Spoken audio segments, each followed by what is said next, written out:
बिस्मिल्लाहिर्रहमानिर्रहीम अस्सलाम वालेकुम hello everyone I hope you all are doing well. आज जो शॉर्ट स्टोरी हम डिस्कस करने जा रहे हैं that's I stand here ironing by Tillie Olsen. बहुत ही इंटरेस्टिंग शॉर्ट स्टोरी है और इस शॉर्ट स्टोरी पे दो वीडियोस बनेगी। पहली वीडियो में हम टेली ओलिसन की शॉर्ट बायोग्राफी, की points of the short story, title, significance और सेटिंग को डिस्कस करेंगे। नेक्स्ट वीडियो में फिर हम करेक्टर, समरी, थीम्स और सिम्बोलिज्म को डिस्कस करेंगे। सो टाइम वेस्ट के बगैर let's get started. Tillie Olsen ये एक अमेरिकन राइटर और एक्टिविस्ट थी। She was born in Omaha, Nebraska and grow up in a working class family of Jewish immigrants. और ये एक वर्किंग क्लास फैमिली में इसकी पैदाइश हुई थी। Her parents were politically active and installed in her love of literature and social justice. और इसके जो पेरेंट्स थे उन्होंने ही इसे इनक्रेज किया था ताकि वो लिटरेचर से लव करे और सोशल जस्टिस जो है उसके लिए आवाज़ उठाए। Allison attended Omaha University but had to drop out during the Great Depression to work and support her family। देखो, ग्रेट डिप्रेशन को हम इकोनॉमिकल या इकोनॉमिक डिप्रेशन भी कहते हैं। उस वक्त जो था पूरी दुनिया में इकोनॉमिकल जो कंडीशन थी वो बहुत ही बुरी थी। सो ग्रेट डिप्रेशन को इकोनॉमिक कंडीशन भी कहते हैं। और ये जो फैमिलीज थी, जो मिडिल क्लास फैमिली थी, इनका सर्वाइवल बहुत मुश्किल था। इन्होंने काम करना होता था बहुत ज़्यादा, चाहे मेल या female both. She held a series of jobs, जिस तरह इन्होंने कहा कि इसने फिर मुख्तलिफ जॉब्स किए, including factory worker, waitress and nurse's aide, before moving to California in 1933 to join her husband Jack Olsen, a communist organiser. और इसके जो हस्बैंड थे जैक ओलिसन, वो क्या थे? कम्युनिस्ट ऑर्गेनाइज़र थे। In California, Ollison continued to work various jobs while also becoming involved in political activism and writing. She published her first short story, I Stand Here Ironing। अच्छा, ये इसकी पहली ही first short story है और 1950, and it quickly gained critical acclaim for its portrayal of a working class mother struggling to raise her daughter during the Great Depression। ये short story इसलिए भी लिखी गई क्योंकि इसकी जो मदर थी उस लाइक आई सेड कि ये वर्किंग क्लास से थी, मींस मिडिल क्लास फैमिली से थी। सो ग्रेट डिप्रेशन का दौर था, इकोनॉमिक कंडीशन बहुत बुरे थे। सो उस वक्त एक ही चॉइस थी कि जो मदर्स होती थी, जो माएँ होती थी, वो बहुत ज़्यादा स्ट्रगल करती थी, बहुत ज़्यादा काम करती थी। किसके लिए? अपने औलाद के लिए, चाहे वो डॉटर हो या सन हो। Ollison's other major works include the novel Eunodio from the 30s। ये इसका एक नावल है which she began writing in the 1930s but did not publish until 1974। और ये नावल 1930s में इसने लिखना स्टार्ट किया लेकिन 1974 तक पब्लिश नहीं किया गया। And the essay collection Silences, which explores the reasons why some writers are silenced or unable to write। ये बहुत ही इंपॉर्टेंट है कि ये जो साइलेंसेस है, जो ऐसे कलेक्शन है, इसमें इसने ये बताया है कि जो कुछ राइटर्स होते हैं वो क्यों नहीं लिखते, मतलब क्या रीज़न्स हो सकते हैं। गवर्नमेंट जो है उनको प्रेशराइज़ करती है या जो सोसाइटी है वो प्रेशराइज़ करती है। सो ये चीज़ें हैं। In addition to her writing, Allison was a passionate advocate for social justice and women's rights। और ये एक फेमिनिस्ट थी, ठीक है। ये जो थी ओलिसन मीन्स टेली ओलिसन, ये एक फेमिनिस्ट थी और हमेशा फीमेल की राइट्स के लिए आवाज़ उठाती थी। She was involved in various political causes throughout her life, including the civil rights movement, the anti-war movement and the feminist movement। तो ये सारी जो मूवमेंट्स थी उसमें ये इन्वॉल्व थी। Ollison received numerous awards for her writing and activism, including the O. Henry Award। अच्छा, ये कुछ अवार्ड्स है, ये आप लोग पढ़ लीजिएगा, इजी है, और ये इससे मिले थे ये अवार्ड। अब अगर इसके की पॉइंट्स की बात करें, ये जो शॉर्ट स्टोरी है आई स्टैंड हियर अर्निंग, ये एक शॉर्ट स्टोरी है by Tillie Olsen and first published in 1950 में पब्लिश हुई। The story is a monologue told from the perspective of a mother who is ironing clothes while reflecting on her relationship with her eldest daughter. तो ये एक ऐसी story है जो माँ और बेटी के दरमियान है, ठीक है। ये जो मदर होती है, ये जो है कपड़े प्रेस कर रही होती है और अपनी बेटी के बारे में सोचने लगती है, उसके पास्ट के बारे में, उसके प्रेजेंट के बारे में। The daughter's name is not mentioned in the story, but it is revealed that she is the mother's first child and that she is around 19 years old। अब यहाँ पे जो इसका नाम जो मेंशन किया गया वो एमिली है, लेकिन ये जो शॉर्ट स्टोरी है ये ऑटोबायोग्राफिकल शॉर्ट स्टोरी है। सो आप इसे अंदाज़ा लगा सकते हैं कि ये जो शॉर्ट स्टोरी है ये टेली ओलिसन खुद अपने बारे में बता रही है। The story set during the great depression. Great depression का कंसेप्ट मैंने ऑलरेडी बता दिया है, जिसको हम इकोनॉमिकल डिप्रेशन भी कहते हैं, which had a profound impact on the mother's life and the way she was able to raise her children. The mother describes how she had to work a long hours and leaves her daughter. इसका मतलब ये है कि like I said कि उस वक्त जो economical condition थी, इकोनॉमिकल डिप्रेशन मींस जो माशी हालात थे वो बहुत ज़्यादा ख़राब थे। सो जो मदर्स होती थी वो अपने औलाद को पालने के लिए काम करती थी। The daughter's behavior and academic performance at school are cause for concern, which promotes the mother to reflect of her representing parenting and her relationship with her daughter. Again वही चीज़ है कि जो पेरेंट्स है उसके रिलेशनशिप अपने जो बेटा हो या बेटी हो उसके साथ कैसे होनी चाहिए। ये स्टोरी बहुत ही इंटरेस्टिंग स्टोरी है, इससे आपको बहुत चीज़ों का पता चल जाएगा। The mother feels guilt and regret for her not being able to give हर।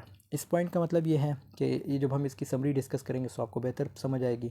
इसमें ये होता है कि जो मदर होती है वो ऑब्वियसली अपने डॉटर की इतनी केयर नहीं करती। अब वो केयर क्यों नहीं करती, ये सारी चीज़ें फिर हम समरी में डिस्कस करेंगे। The story explores themes of motherhood. इसमें जो थीम्स हम नेक्स्ट वीडियो में भी डिस्कस करेंगे डिटेल के साथ, लेकिन ये कुछ इंपॉर्टेंट थीम्स जिसमें मदरहुड है, गिल्ट है, रिग्रेट है and effects of poverty and social class on family dynamics and the real challenges of parenting. Einstein Hand Earning is considered a classic of American literature and has been anthologized in various collections of short fiction. तो ये American literature में एक बहुत important work माना जाता है। It is often cited as an example of feminist and working class literature. और ये एक ऐसी स्टोरी है जो फेमिनिस्ट से रिलेटेड है और वर्किंग क्लास लिटरेचर से रिलेटेड है, ठीक है, मतलब वर्किंग क्लास से रिलेटेड है।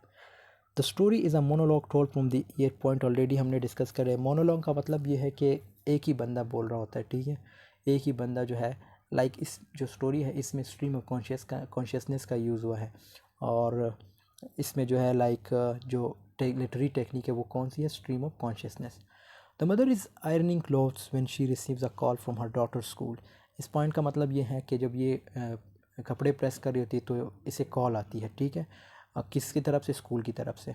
अब उसमें क्या कहा जाता है, सो वो हम नेक्स्ट वीडियो में डिस्कस करेंगे। The mother reflects on her daughter's childhood including her early years when the mother had to work long hours. And ये भी हमने डिस्कस कर लिया है कि जब ग्रेट डिप्रेशन का दौर था तो जो मदर्स होती थी वो बहुत ज़्यादा काम करती थी।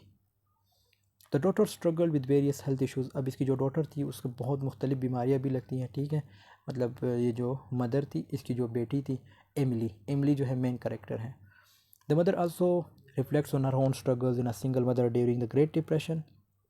ओबियसली मदर के बारे में है, ग्रेट डिप्रेशन है, ग्रेट डिप्रेशन में आई सेड कि जो मदर्स होती थी वो बहुत ज़्यादा काम करती थी फैमिली को पालने के लिए। The mother describes how she try to help her daughter as she grew older. फिर ये अपनी बेटी की हेल्प भी करती है। इसी तरह ये जो इंपॉर्टेंट पॉइंट्स है ये भी आप लोग देख लीजिएगा। The mother feels guilt and regret for not being able to give her daughter more attention and reflection. तो मदर फिर जो इसकी माँ होती है वो फिर रिग्रेट मीन्स पछतावा भी फील करती है कि मैंने जो मतलब जो इसकी बेटी थी उसको ज़्यादा इंपॉर्टेंस क्यों नहीं दी। Title significance. The title of the Tillie Olsen's short story I stand here ironing significant. इसकी मुख्तलिफ रीजन्स है। सबसे पहला रीज़न है symbolic of the mother's labor. Ironing cloth is a domestic chore that is typically performed by women.